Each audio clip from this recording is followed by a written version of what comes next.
이제 곧 예배가 시작됩니다. 우리 기도하며 준비하십시다.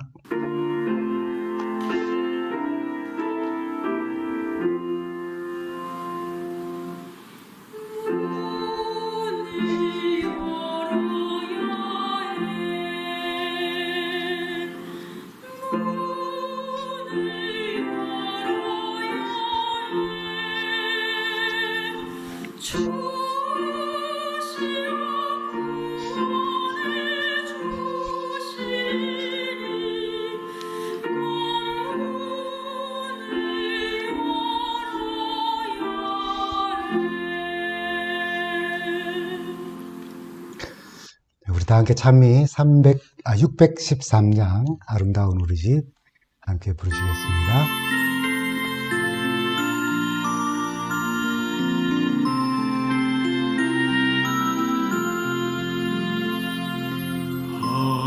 아름다운 우리 집 사랑 있는 집 기쁨 넘쳐 흐르네 사랑 있는 집 평화 가득 넘치고 한방 웃음 꽃피며 부드러운 감도는 사랑의 가정 사랑의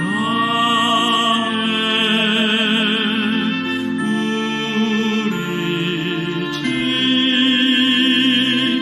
영원토록 행복한 사랑의 가정 조막 속에 살아도 사랑 있는 집 미움 슬픔 없는 곳 사랑 있는 집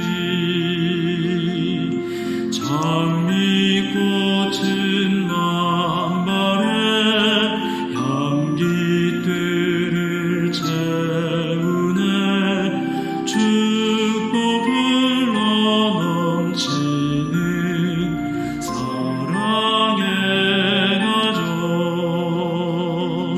사랑의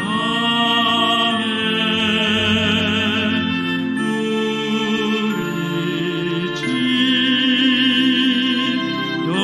영원토록 행복한 사랑의 가정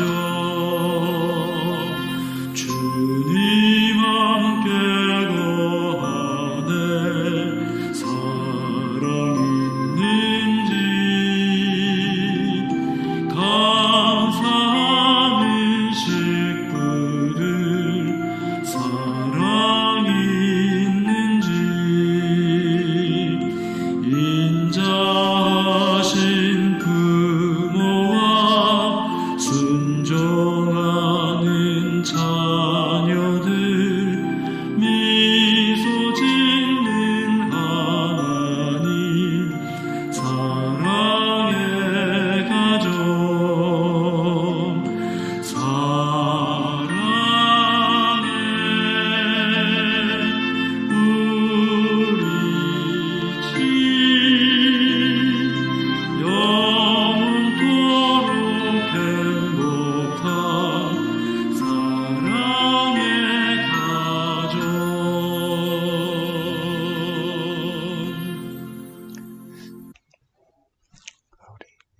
성도 여러분, 한 주간 또 잘 지내셨습니까? 오늘 우리가 드리는 예배는 특별히 우리 교회의 임순자 사모님의 손주이고 또 소우만 그리고 박시온 성도의 아들 태준 우리 올리브군의 봉헌 예배를 드리면서 하나님의 말씀을 우리 나눕니다. 자식은 우리 하나님께서 우리에게 주신 선물이며 유산입니다 라고 하는 제목으로 이렇게 말씀을 좀 나누려고 합니다. 지금 여러분들이 보시는 이 사진은 가운데가 오늘 봉헌 예식에 임하는 태준이입니다. 올리버입니다. 그리고 태준이 부모님과 우리 딸과 아들 함께 사진 찍은 내용이 여기에 지금 수록되어 있죠. 오늘 우리는 아버지 소우만 형제, 어머니 박시온 우리 성도가 아들 태준이를 하나님께 봉헌하고 또 하나님의 뜻으로 양육하기를 소원하는 예배에 임하고 있습니다.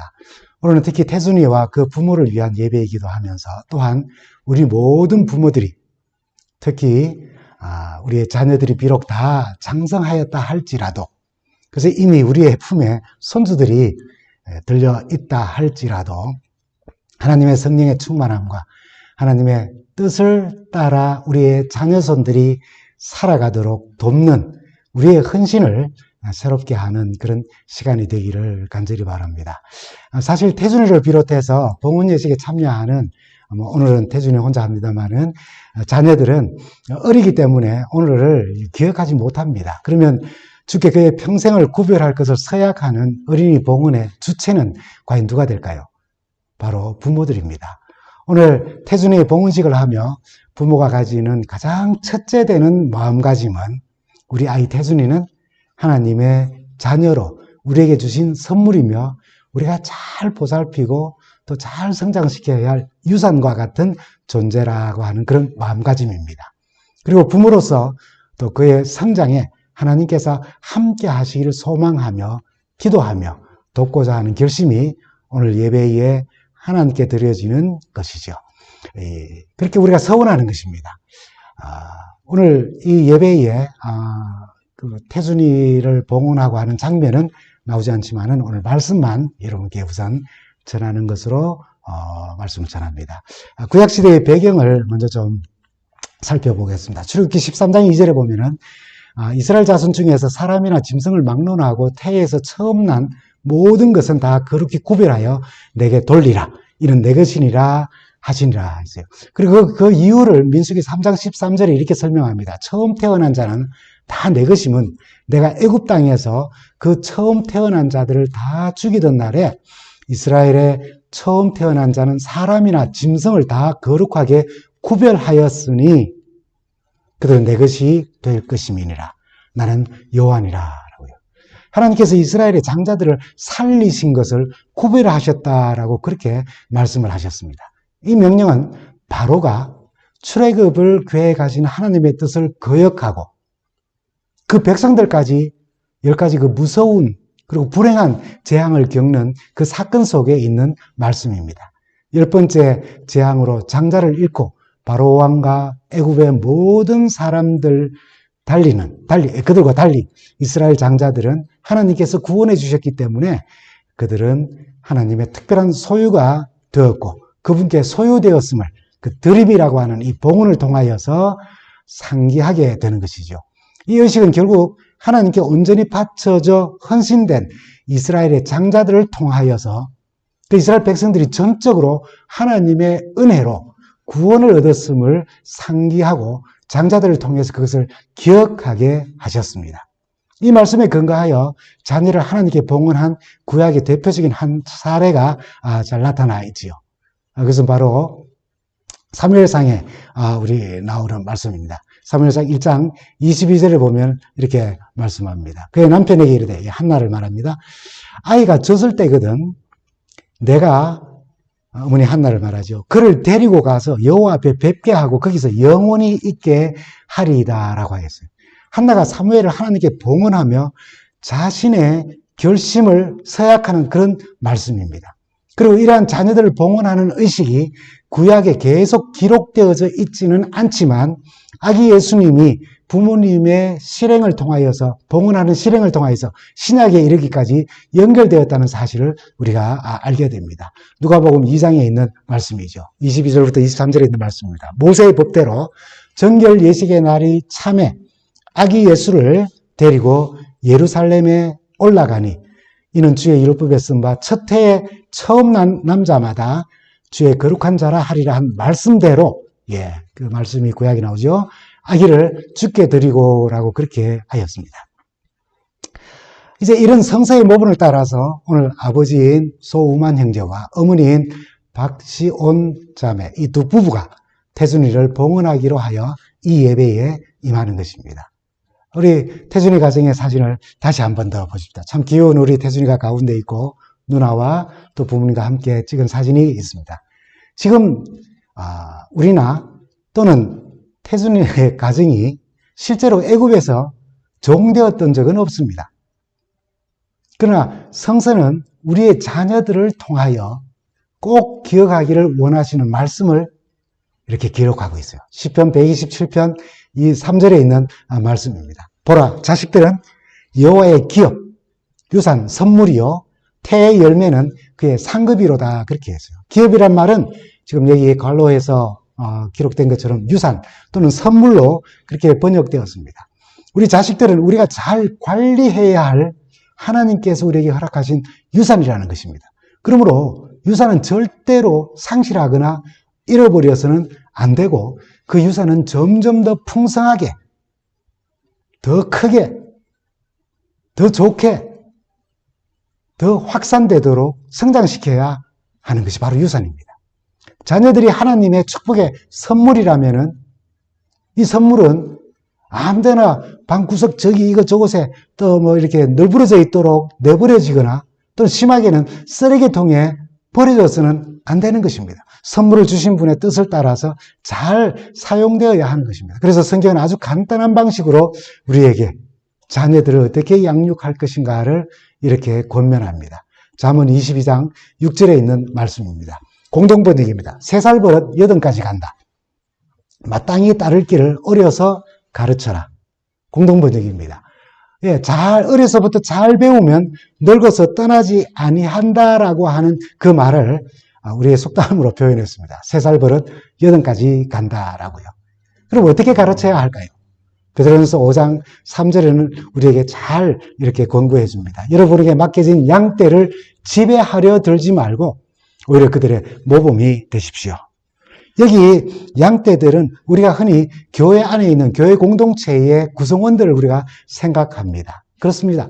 그러나 우리 가정에 우리에게 맡겨진 양떼들이 있음을 또한 우리는 기억하지 않습니까? 바로 우리의 가족들과 또 특별히 우리의 어린 자녀들인 것입니다. 이게 모범이 되라 그러죠. 지배하려고 들지 말고 이렇게 좀 이렇게 힘으로 이렇게 막 다스리려고 하지 말고 모범을 보이면서 가르치라고 그렇게 말합니다. 모범을 보이라는 이 교육의 방법은 모든 인간 교육에 적용되는 아주 귀한 말씀입니다. 그래서 재림 신도의 가정에라는 책에 엘렌 G 화이트는 이렇게 기록을 합니다. 부모들이요, 그대들은 어떤 다른 사람이 그대들, 부모들을 대신해서 져줄 수 없는 그런 책임을 가지고 있다고요. 학교 교사가 아니라는 겁니다. 이웃 사람이 아니라 학원 선생이 아니라는 것입니다. 교회 목회자가 아니고 다른 사람이 아니라 부모들이 아주 신성한 책임을 가지고 있다는 것입니다. 하나님의 말씀으로 안내자로 삼고 자녀들의 품성 형성이 그들에게 달렸음을 깨닫는 부모들은 자녀들이 따르기에 안전한 모범을 보일 것이다. 그렇게 했어요. 예, 그렇습니다. 자녀들의 신앙교육과 또 이 봉헌식이 의미 있기 위해서는 먼저 부모에게 대한 사명을 우리가 확인해야 합니다. 그것은 바로 우리가 가정에서 모범을 보이면서 교육시키는 것이죠. 여러분, 엘버트와 시온 우리 두 부부는 어린 아기인 태준이를 구별하여 봉헌하기 전에 저는 먼저 부모님들이 하나님과의 언약을 맺기로 호소하며 부탁을 드립니다. 지금 이 순간 아이 태준이는 사실 아무것도 모릅니다. 이 예식의 가장 중요한 것은 어린 자녀를 봉헌함으로 여러분은 아버지와 어머니로서 신성한 책임을 하나님으로부터 받았다는 사실을 깨닫는 것이에요. 이 봉헌식을 통하여 태준이가 여러분의 자녀일 뿐 아니라 하나님의 자녀라는 믿음을 나타내는 겁니다. 여러분이 이 귀중한 자녀를 하나님께 바치기 원하는 것이고 또 아이는 장래의 부모에 의하여 자신이 하나님께 바쳐진 그런 존재라는 사실을 알게 될 거예요. 그리고 이 봉헌식은 태준이가 스스로 하나님을 선택할 그런 나이가 되면은 이제 스스로의 결정에 의하여서 침례를 받고 그리고 완전하고 손색 없는 그런 그리스도인으로서 생활할 미래의 희망을 이 봉헌식을 통해서 우리는 보는 것입니다. 이제 부모님의 서약을 한번 좀 제가 좀 촉구합니다. 부모로서 태준이를 주님의 교훈과 훈계로 양육하고 주님의 사랑을 배우고 실천하며 그에게 기도와 말씀의 능력으로 사는 방법을 가르쳐주고 여러분의 온 힘을 다하여 신앙과 믿음에 있어서 강하고 그 마음과 또 이웃에 대하여는 따뜻한 그리스도인으로 양육하기를 하나님 앞에 꼭 약속하게 되기를 간절히 바랍니다. 여러분, 이 태준이의 부모뿐 아니라 자녀를 두는 우리 모두도 오늘 동일한 이 결심을 다시 한번 새롭게 하기를 간절히 바랍니다. 그래서 저는 이제 우리 신앙 공동체가 또 태준이와 태준이 가족을 위해서 또 서약을 하면 좋겠다는 생각으로 우리 공동체의 서약을 함께 좀 나눕니다. 태준이가 이 신앙 공동체 안에서 훌륭한 그리스도인으로서 자라가기를 우리가 다 소망하고 바라지만은 부모도 원하고 우리도 원하는 거 아니겠습니까? 그런데 그런 과정에 실수나 부족한 모습을 보일 때 뒤에서 수근거린다든지 교회가 싫어질 정도로 차갑게 대하였나거든. 또는 내 아이가 아니니까 무심하게 대하지 않고 마치 내 자녀처럼 따뜻하게 대하며 아이를 위하여 기도하며 격려하고 온전한 그리스도인으로서 잘 성장하도록 그렇게 돕기를 우리 모든 교원들이 그렇게 서약하면 참 좋겠습니다. 여러분, 우리 교회 안에 있는 모든 자녀들은 우리 모든 성도들이 기도하며 후원해야 할 영적 후원자들이라는 사실을 기억하기를 간절히 바랍니다. 이 부부에게, 이 가정에, 또 태준이가 자라나는 과정에 신앙적으로, 영적으로 큰 힘이 되어 주시기를 간절히 바랍니다. 도로시 로우 놀테란 분이 여러분 잘 아시는 이런 글을 썼습니다. 아이들은 삶을 통해 배운다. 몇 가지만 좀 제가 인용을 했습니다. 몇 줄만. 꾸지람을 받고 자란 아이들은 비난하는 것을 배우고, 어디서 배웁니까? 바로 가정에서부터 시작되죠. 미움을 받으며 자란 아이들은 싸움하는 것을 배우고, 격려를 받으며 자란 아이들은 자신감을 배우고, 너그러움 속에 자란 아이들은 인내심을 배우며, 정직 속에 자란 아이들은 진실한 삶을 배우고, 평안 속에 자란 아이들은 자신과 남을 신뢰하는 것을 배우고, 우정을 나누며 자란 아이들은 세상이 살기 좋은 곳임을 배운다라고요. 여러분, 이런 글들이 어른인 우리들이 하는 가장 중요한 일들 가운데 하나가 부모로서 보여주는 모범이 얼마나 중요한가라고 하는 것을 우리에게 말해줍니다. 뿐만 아니라 우리가 부모로서 그냥 아주 손쉽게 지나가며 행했던 은행들이 아이들에게 얼마나 심각한 어떤 영향을 끼칠지에 대하여 우리는 또 다시 한번 심각하게 생각해 보는 것입니다. 또 더하여 이러한 사실들을 생각하며 자녀 교육보다 더 중요한 것은 없다는 것이죠. 부모의 바램과 소망하는 것과는 달리 자라나면서 외부로부터 때로는 잘 배우라고 보낸 학교에서부터 또 때로는 교회로부터 배우고 습득하는 것이 부모가 가정에서 신앙적으로 가르치는 그 모든 것과는 다른 것이 있을 수 있다는 것입니다. 그리고 그것을 또 아이들은 더 잘 배울 수도 있다는 거예요. 정말 우리가 겪는 이 어려운 일들 가운데 자녀 양육보다 더 어려운 일도 없을 거예요. 여러분, 사업이 어려움 당할 때, 직장에 문제가 생길 때, 인간관계에 문제가 생길 때에 참 힘들고 어렵습니다. 굉장히 답답합니다. 괴로울 때가 있어요. 그러나 여러분, 그 모든 일들, 사업이나 직장이나 인간관계보다도 아무리 그것들이 힘들고 어렵다 할지라도 내 자녀가 문제가 생기는 것과 비교가 되니까 절대로 비교되지 않아요. 자녀가 어려움 가운데 빠지고 자녀의 관계 속에서 그것이 깨어진다면 그것만큼 힘든 일은 절대로 없는 것입니다. 근데 그렇게 중요한 것은, 그렇게 중요한 자녀를 문제없이 키운다는 것은 참 좀처럼 쉽지가 않아서 많은 사람들이 자녀로 인한 갈등과 고민과 어려움에 있는 것입니다. 많은 가정이 부모와 자녀 사이의 갈등으로 인하여 고통을 받고 있어요. 날이 갈수록 우리의 자녀들을 바르게 양육하기에 참으로 힘들고 어려운 여건 속에 살아가고 있어요. 세상의 문화적인 환경과 또 대중들이 좋아하는 어떤 것들, 그런 여건이 우리의 자녀들을 호시탐탐 노리고 있어요. 가정에서 아무리 잘 가르쳐도 아이들은 밖에서 엉뚱한 것을 배우고 오는 것입니다.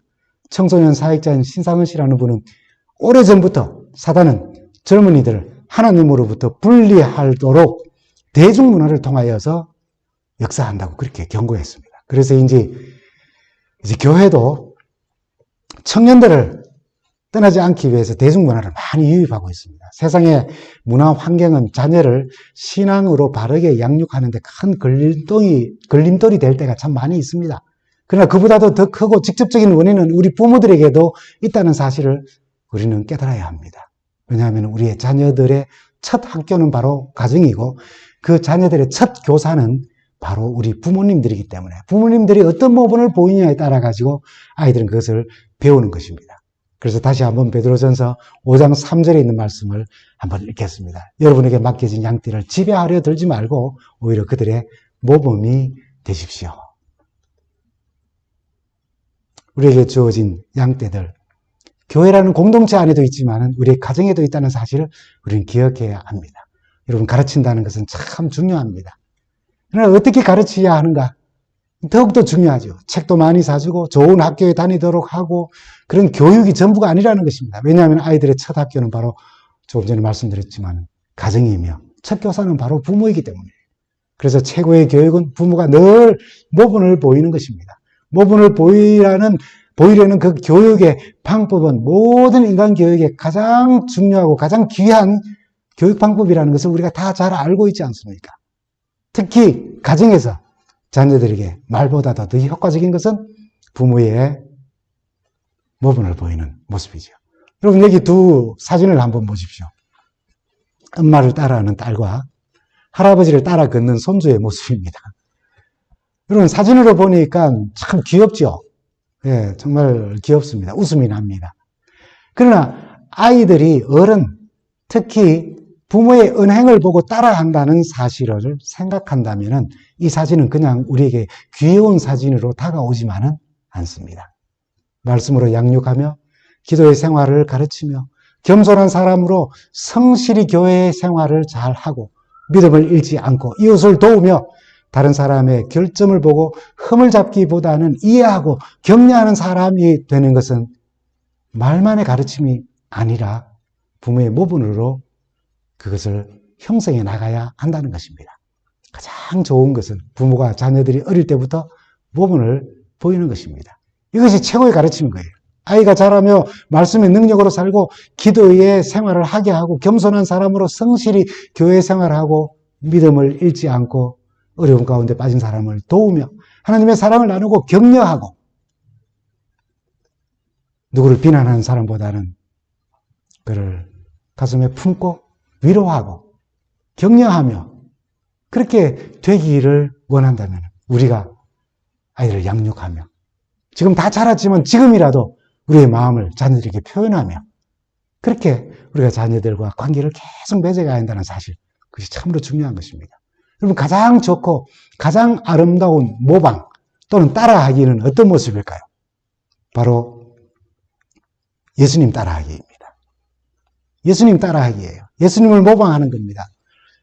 두 분 부모로서 예수님을 닮는 것을 첫째 목표로 삼으십시오. 태준이가 부모를 닮으면 참 즐겁습니다. 재미있습니다. 기분이 좋아지지요. 그러나 그것보다도 더 중요한 것은 부모로서 아이가 예수를 닮아갈 때에 가장 기뻐하고 즐거워하는 모습을 보여주십시오. 자녀들은 하나님의 기업이라고 했어요. 하나님께서 우리에게 맡기신 유산이며 하나님께서 우리에게 허락하신 참 좋은 선물이라는 사실입니다. 아이와 함께 성경을 보시기 바라고요. 아이와 함께 기도하며 아이와 함께 무릎을 꿇고 아이들이 여러분들의 무릎에 앉아 있을 때까지만이라도 꼭 그렇게 하십시오.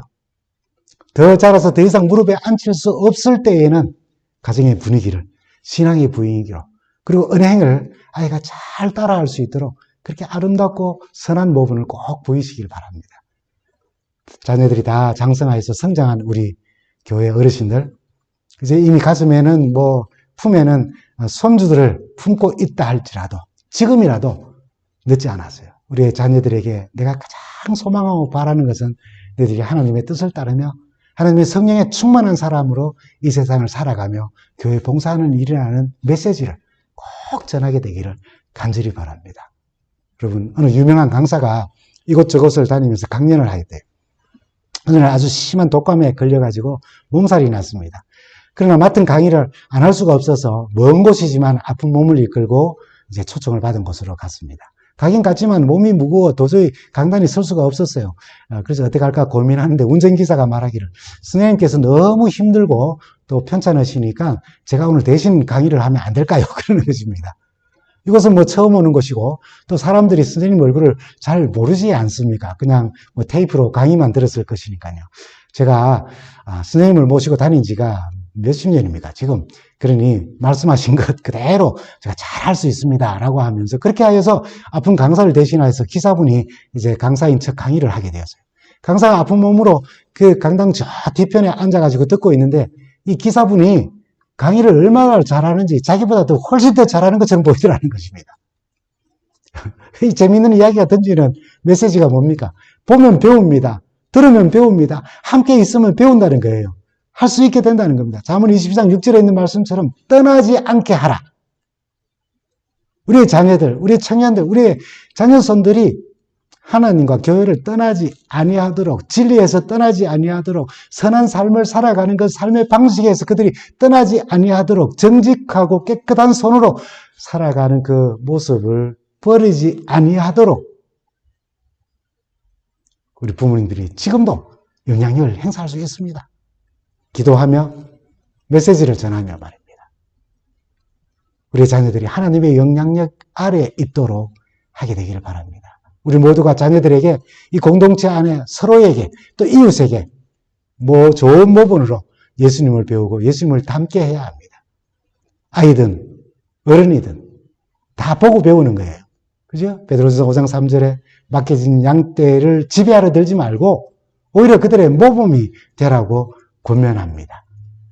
우리 소우만 형제와 우리 박시온 우리 자매 부부가 태준을 위해 삶과 신앙의 모범을 보이시고 또한 이 믿음의 공동체 안에 어른들이 우리의 자녀들에게 그리고 서로에게 모범이 되는 삶을 살면서 다시 오시는 우리 주님을 뵙기를 간절히 바랍니다.